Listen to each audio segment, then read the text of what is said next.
Assalamualaikum warahmatullahi wabarakatuh. Saya Intan Ramadhana dengan NIM akhir 059. Di sini akan menjelaskan terkait dengan laporan praktikum analisis asupan gizi menggunakan metode 24-hour food recall.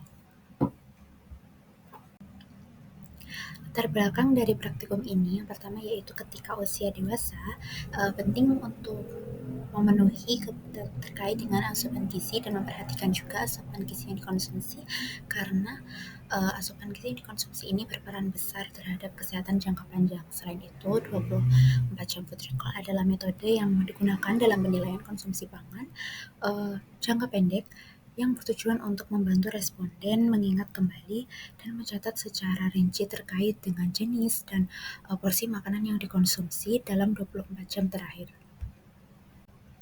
Selanjutnya adalah berupa rumusan masalah, tujuan dan manfaat dari praktikum ini. Selanjutnya masuk ke dalam pembahasan. Berikut ini adalah biodata dari responden dengan nama responden RA. Kemudian hari pertama wawancara dilakukan pada hari Minggu 24 Agustus 2025 dan hari kedua wawancara yang berupa hari weekday pada hari Selasa 26 Agustus 2025. Kemudian jenis kelamin responden yaitu perempuan dengan usia 20 tahun dan berikut merupakan alamat dari responden. Berikutnya yaitu data 24 jam food recall dari hari pertama yaitu weekend dan juga hari kedua yaitu weekday seperti yang tertera pada layar, yaitu responden mengkonsumsi beberapa jenis makanan beserta dengan porsi dari makanan tersebut pada makan pagi, makan siang, dan makan malam beserta dengan konsumsi cairan. Begitu pula dengan konsumsi pada hari Selasa 26 Agustus 2024 yang merupakan hari wawancara weekday.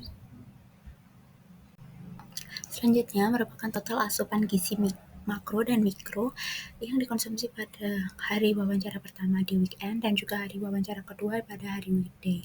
Berikut merupakan total asupan gizi dari gizi makro dan juga gizi mikro dari responden. Selanjutnya merupakan hasil rata-rata asupan gizi makro dan mikro berdasarkan tabel sebelumnya. Yang atas ini merupakan rata-rata asupan gizi makro responden yang dilakukan pada hari Selasa, hari Senin, dan juga Rabu. Untuk konsumsi energi rata-ratanya sebesar 20.037 kilokalori dengan persentase kecukupan sebesar 90,51%, sedangkan untuk protein sebesar 75,7 gram dengan persentase kecukupan sebesar 126,08%, sedangkan untuk lemak sebesar 103,4 gram dengan persentase kecukupan 159,08%. Kemudian untuk konsumsi karbohidrat sebesar 180,6 gram dengan persentase kecukupan sebesar 50,17%. Kemudian untuk serat yaitu asupannya 9,4 gram dengan persentase kecukupan 29,38 gram. Kemudian untuk rata-rata asupan gizi mikro responden pada 2 hari wawancara, untuk kalsium asupannya sebesar 5.076 mg dengan angka persentase kecukupan 57,60%. Kemudian untuk zat gizi zat besi ini asupannya sebesar 16,4 mg dengan persentase kecukupan 90,83%. Kemudian untuk vitamin A asupannya sebesar 461 Re dengan persentase kecukupan 76,83%.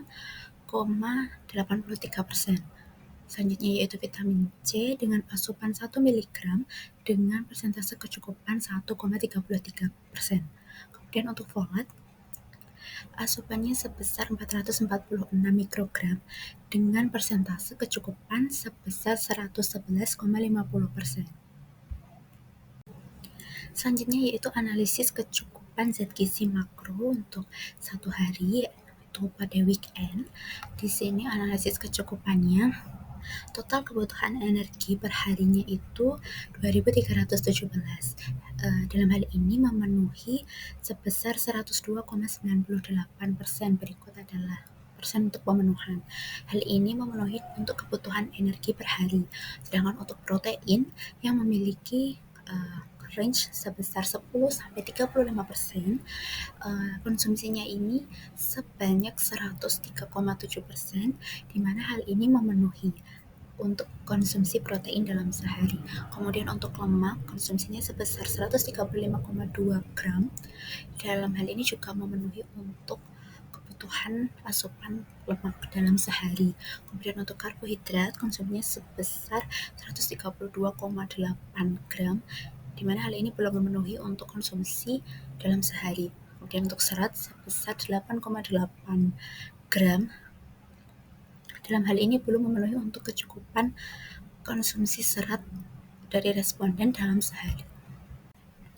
Selanjutnya merupakan analisis kecukupan zat gizi makro pada hari kedua, yaitu kebutuhan energi perharinya itu sebesar 1.756 dengan persen pemenuhan sebesar 78,04%, di mana hal ini belum memenuhi.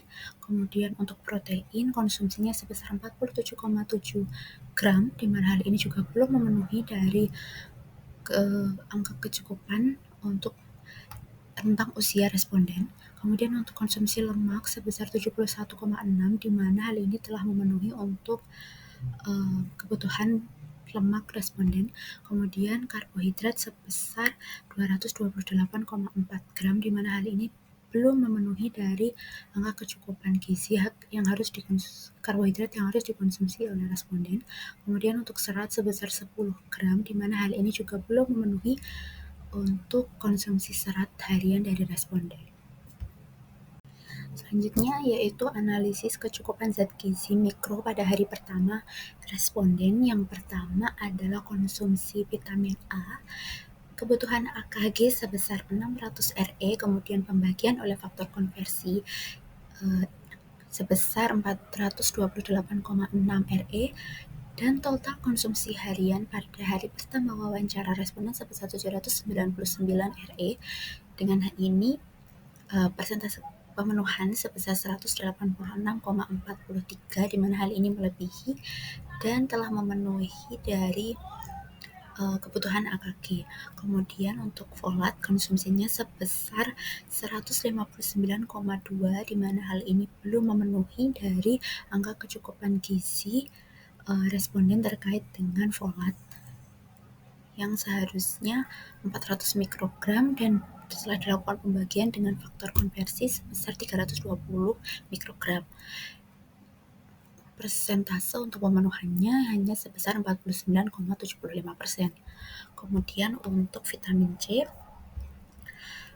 kebutuhan AKG responden ini 75 mikrogram. Namun, total konsumsi pada hari pertama hanya sebesar 2 mikrogram, di mana hal ini sangat kurang dan belum memenuhi dari angka kecukupan gizi responden dengan persentase pemenuhan hanya 3,47%. Kemudian untuk konsumsi zat besi yang seharusnya 18 mg sesuai dengan kebutuhan AKG, sedangkan yang dikonsumsi oleh responden sebesar 12 mg, di mana hal ini kurang dan belum memenuhi dengan persentase pemenuhan 66,67%. Kemudian untuk kebutuhan kalsium, kebutuhan AKG-nya 1000 mg dengan perhitungan hasil pembagian dari faktor konversi sebesar 833 mg. Kemudian total konsumsi responden pada hari pertama yaitu 642 mg dengan persentase pemenuhan sebesar 77,04%. Selanjutnya yaitu analisis kecukupan zat gizi mikro pada hari kedua wawancara, yaitu pada vitamin A, total konsumsi sebanyak 123 RE, di mana hal ini memenuhi dari 123 RE, di mana hal ini belum memenuhi. Di sini terdapat kesalahan dalam penulisan sehingga seharusnya ini belum memenuhi dengan persentase pemenuhan 28,70%. Kemudian untuk folat, konsumsi dari responden sebesar 739,1, di mana hal ini telah melebihi dari kebutuhan AKG yang seharusnya 400 mikrogram dengan pembagian oleh faktor konversi jadinya 320 mikrogram. sehingga persentase pemenuhannya 230,97%. Kemudian untuk vitamin C, total konsumsi dari responden ini 0 mg, di mana hal ini tidak memenuhi dari kebutuhan AKG yang seharusnya 75 mg. Kemudian untuk konsumsi zat besi sebesar 21,0 mg, di mana hal ini melebihi dan telah memenuhi dari kebutuhan AKG yang seharusnya 18 mg, di mana persentase pemenuhan sebesar 116,67%. Kemudian untuk kalsium, konsumsi dari responden sebesar 509 mg, di mana hal ini kurang dan belum memenuhi dari kebutuhan AKG sebesar, di mana persentase pemenuhannya 61,08%. Selanjutnya yaitu analisis kecukupan zat gizi makro untuk hari pertama dan hari kedua kelompok.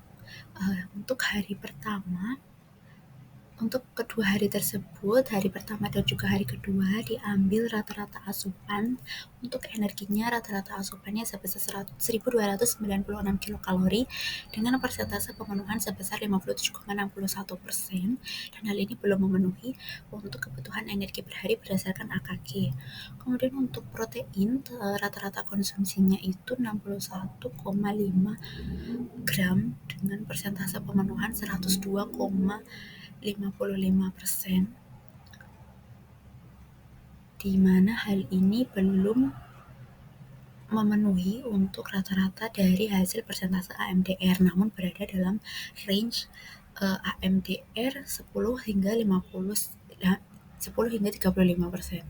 Kemudian untuk konsumsi lemak, rata-rata konsumsinya itu 48,8 gram, di mana hal ini memenuhi persentase pemenuhan sebesar 75,02%. Hal ini juga belum memenuhi dari kebutuhan AKG. Kemudian untuk karbohidrat, rata-rata konsumsinya 171,8 gram. Hal ini belum memenuhi dari kebutuhan AKG dengan persentase pemenuhan 47,71%. Kemudian untuk serat, konsumsi serat kelompok rata-ratanya hanya 6 gram, di mana hal ini sangat kurang dan belum memenuhi dengan persentase pemenuhan 18,81%. Selanjutnya yaitu analisis kecukupan zat gizi mikro, weekend, dan weekday kelompok. Yang pertama adalah vitamin A. Vitamin A ini rata-rata konsumsinya 734 RE, di mana hal ini memenuhi dan cenderung lebih, di mana persentase pemenuhannya 122,28%. Kemudian untuk vitamin C, rata-rata konsumsinya 45,8 mikrogram dengan persentase pemenuhan 61,07%, di mana hal ini kurang dan belum memenuhi dari kebutuhan AKG. Kemudian untuk konsumsi folat sebesar 132,1 mikrogram dengan persentase pemenuhan 33,02%, dan nanti ini belum memenuhi untuk kebutuhan AKG. Kemudian konsumsi zat besi sebesar 17,1 mg, di mana hal ini melebihi dan telah memenuhi untuk kebutuhan AKG, di mana persentasenya sangat besar, yaitu 189,77%. Kemudian untuk konsumsi kalsium rata-ratanya 484,7 mg dengan persentase pemenuhan 48,47%, di mana hal ini kurang dan belum memenuhi untuk kebutuhan AKG berdasarkan analisis kecukupan zat gizi mikro kelompok.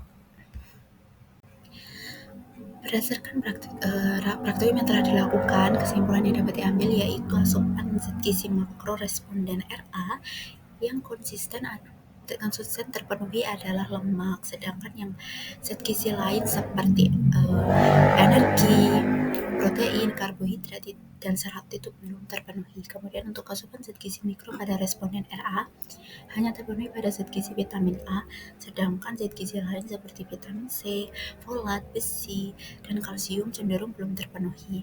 Untuk data hasil Petrikol kelompok, asupan zat gizi makro seperti energi, kemudian protein, lemak, karbohidrat, dan serat belum terpenuhi. Hanya zat gizi seperti protein yang telah terpenuhi.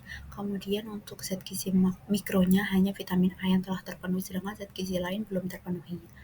Kemudian untuk sarannya, meningkatkan konsumsi makanan yang padat energi dengan kandungan gizi yang lengkap, tidak hanya pada kalorinya saja yang tinggi. Kemudian hal ini juga untuk mendukung kebutuhan tubuh terkait dengan zat gizi lain seperti karbohidrat, protein, dan juga lemak. Kemudian untuk mengkontrol konsumsi makanan yang tinggi lemak dan tinggi gula. Kemudian saran lainnya, meningkatkan konsumsi sayur dan buah untuk mencukupi kebutuhan tubuh akan serat dan vitamin. Baik, sekian yang dapat saya sampaikan terkait dengan hasil analisis perhitungan zat gizi berdasarkan metode 24 jam food recall dari responden RA dan juga data hasil kelompok. Sekian yang dapat saya sampaikan. Kurang lebihnya mohon maaf. Wassalamualaikum warahmatullahi wabarakatuh.